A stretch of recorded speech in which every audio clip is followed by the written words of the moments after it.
babait nila, oh. Hello!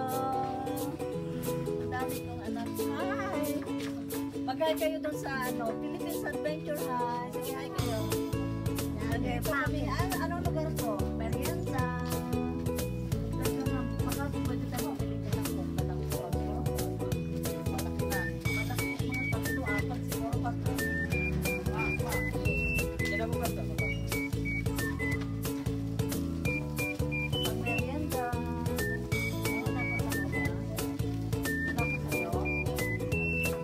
Sige, sigaw natin lahat. Thank you, Philippines Adventure! Thank you din. Salamat po sa inyong lahat. Thank you. Dadalaw po ulit kami. Okay, thank you. Good morning. Pupunta kami ng Bayambang, Pangasinan para abutin ang mga kababayan natin doon na nangailangan po ng tulong. Ay, nung pastor na lumog lahat. Good morning, ang ganda po dito. Good morning po.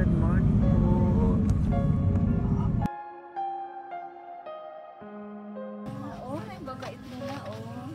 Hello! Nandito kami. Anong lugar to?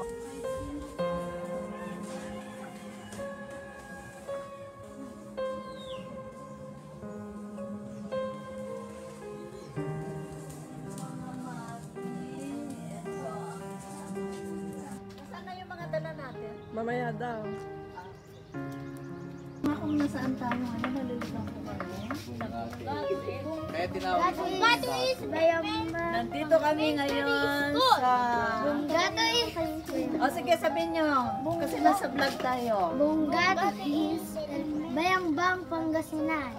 Hello, Philippines! Adventure Philippines! Andito po kami sa Bungato is Bayambang, Pangasinan. Ayan. To reach the unreachable stars kasi napakataas po ninyo. You are unreachable stars po. Kayo po yung mga stars namin ni Pastor. Kaya may nabuti po namin biyahe from Manila. All the way from Manila to Pangasinan para po maabot namin ang mga tana ng Pangasinan na kayo po yun. Kahapon lang kami nagkakilala. Kahapon lang po. So, officially kahapon lang kami kapatid ko po si Emmy. Siya po yung taga Rosales. Okay. Isang malaking, alam nyo, hindi ko alam kung paano po pasasalamatan ng Panginoon dahil sa alam naman namin na napakasimple lamang ng aming paggawa ng gawain dito sa tahanan nito. Sila yung may-ari tahanan at kumbaga kami lang at ang estado ng kanilang pamumuhay ay talagang hindi ko masasabing sobrang hirap at hindi ko naman masasabing normal. Kumbaga talagang sometimes below normal.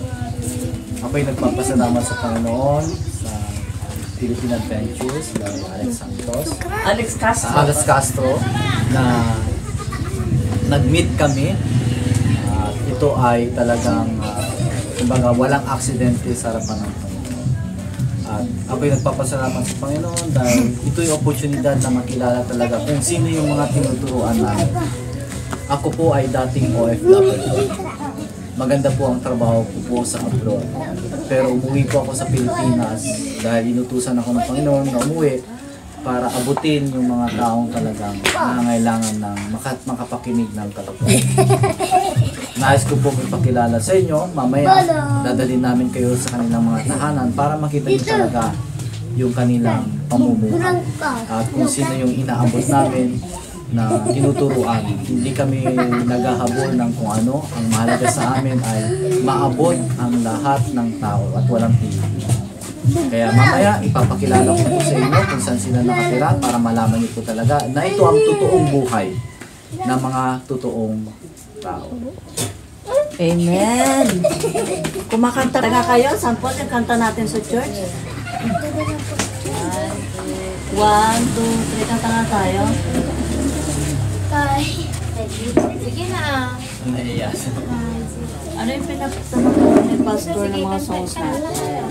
Deep, pero Ibuti mo, Panginoon.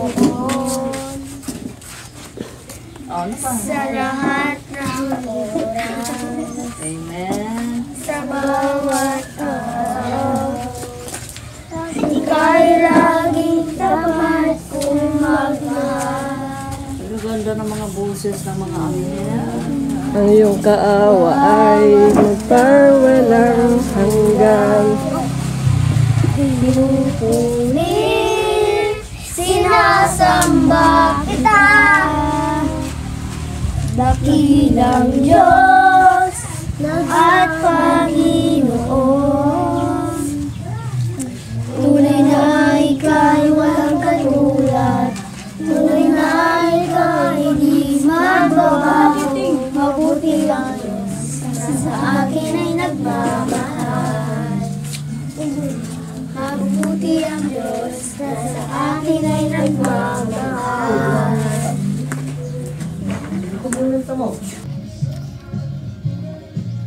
So, wala po na maraming bata. Di ba? Kapon lang po nakilala si Pastor. Pumunta sa bahay ng kapatid ko. So, ngayon naman ay hini po ng Panginoon ang aming mga buhay. Pag-usap-usap namin. Makapunta po dito sa inyo. Kasi alam niyo,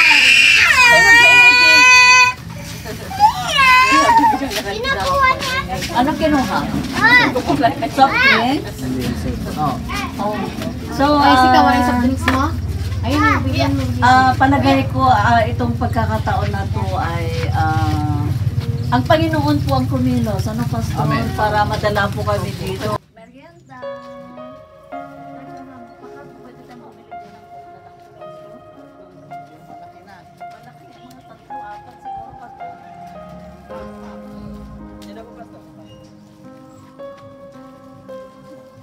Pag-merienda.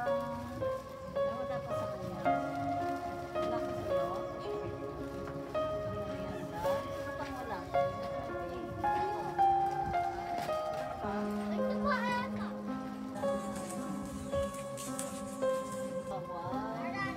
Magkano po lahat? Ano yung pinagbabawal, Pastor? Ay, oo. Ayaw nila ng Pastor. Sipan niyan ka po.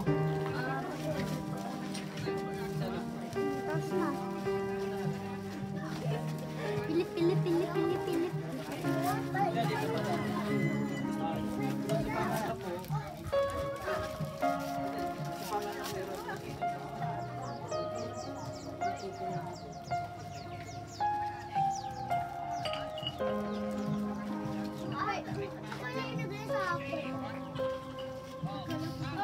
Nako, dadalawin ulit namin kayo ni Pastor, ha? Basta mag-attend lang kayo kay Pastor every Sunday. Ano, Pastor? Ano pong masasabi natin sa mga...